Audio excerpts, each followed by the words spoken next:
All right, everyone, first things first, we will not be talking about any leaks or spoilers surrounding Tears of the Kingdom in light of the game leaking and being fully available online right now. However, we are in launch week and there is some very exciting news that is popping up for this game, starting with a day one patch that will be available. And this, in my opinion, is great news because you may remember a lot of concern popping up online around this game's performance, specifically with frame rate stutter and dips. And it does appear that with this update and a specific technology that we will walk through in some level of detail, it does seem to be a big positive when it comes to the performance around this game. The other great piece of news that we have to discuss today is an official strategy guide that is available for pre-order right now for Tears of the Kingdom in both a collector's edition hardcover as well as a standard copy, and we have to get on the same page with all of the newest developments as we get closer to that May 12th launch date later this week.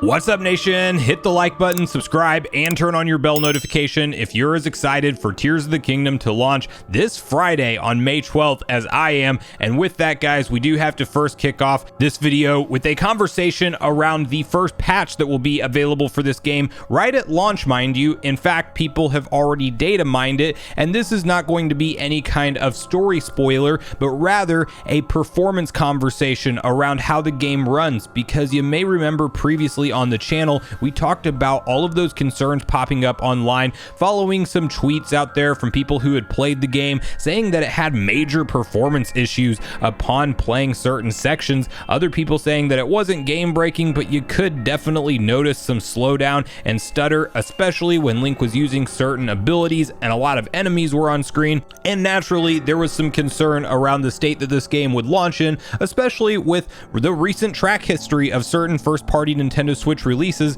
even games like Pokemon Scarlet and Violet, that we're still waiting around to see if we will really get any kind of meaningful performance patch to those games. Although I have never been worried about Zelda in the same light as Pokemon, because I just have a little bit more faith in the mainline Zelda team to go ahead and deliver quality out of the gate or fix it right away if there was an issue. But it does appear that there is a version 1.10 to this game that actually comes with the digital preload. If you load it on your console right now digitally, you may notice if you purchased it that way that you actually have the icon available on your Switch, but of course you're not going to be able to play it until Nintendo's servers clear it at launch day. But what is interesting is the cartridges that broke Street Date and made it out into the wild and hands of the public early did not have this performance patch on there. And I want to quickly shout out Nate over at Nintendo Prime, who's been doing a fantastic job keeping up on all things Tears of the Kingdom leading into its launch, because he originally reported on this, and I'll have his video linked in the description down below.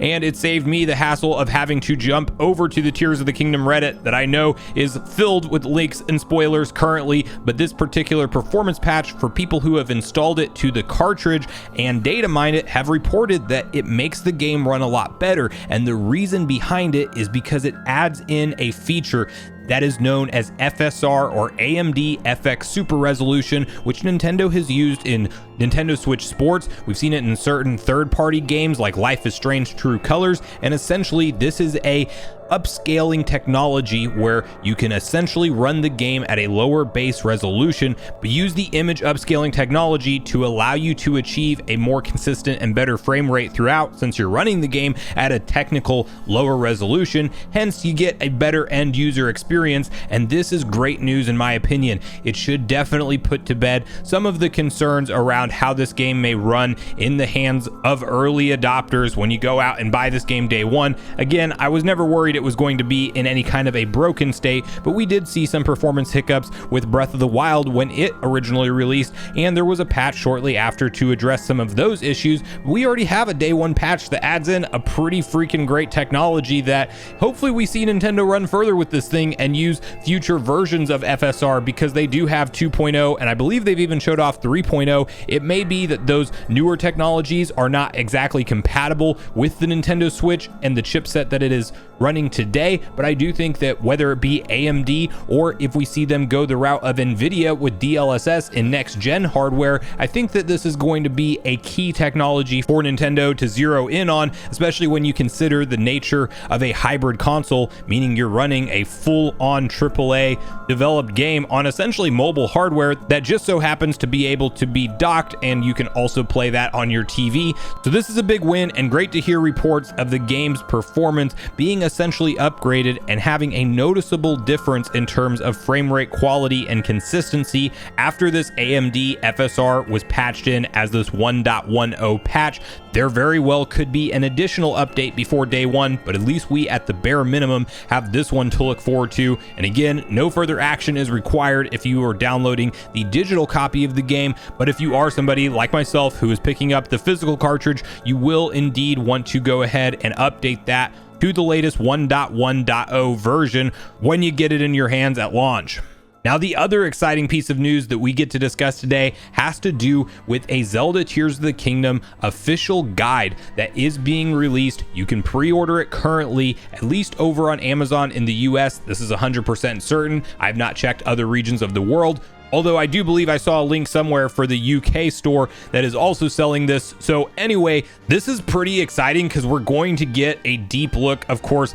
at all of the different secrets within the game, and you're going to have a couple options in how you can pick this up. There is a standard edition that has the nice box art style cover that we're looking at, or for collectors out there, you may be aware that there is a line of hardcover official guides for every mainline Zelda game, and this is one you can add into that because there is also a hardcover that will be releasing for this, where you see a really cool image of the corrupted Master Sword and all of the text surrounding it with the circular patterns, and it retails $44.99 here in the US. It is also set to be released on June 16th from what I can see, so it's a good thing that Nintendo kind of delays this behind the game's release, because you wouldn't want something like this leaking out into the wild like we saw happen with the art book from the collector's edition, essentially someone taking high resolution photos of the entire thing and uploading it online. At least we don't have to worry about that with the guidebook, although you can't argue that the same thing has already happened since the game has fully leaked.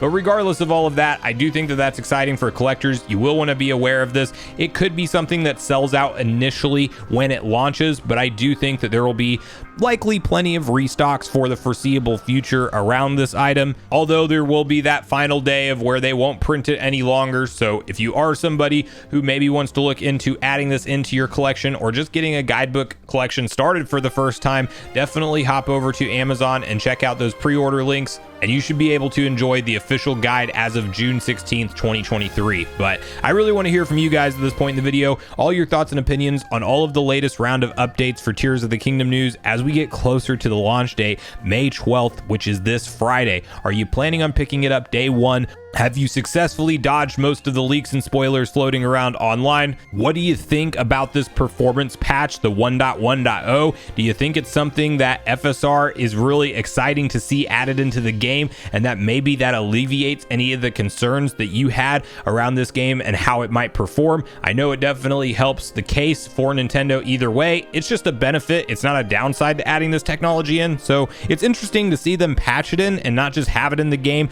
originally, but it might have been one of those things that needed a couple refinements, so that's what they chose to do. But I do love to see this, and I want to hear your thoughts on it. And then bonus question, share with me whether or not you're planning on looking into the Tears of the Kingdom Collector's Edition guide at all, either pre or post launch for this game. So regardless of your thoughts and feelings on everything we talked about today, I do look forward to hearing from you all in the comments down below before you leave the video, as I do look forward to getting a back and forth conversation started with you all around this topic. Go watch the weekend video next if you haven't already, which is on screen right now. Also make sure you like, subscribe, turn on your notification bell, and I will see you guys in the next video.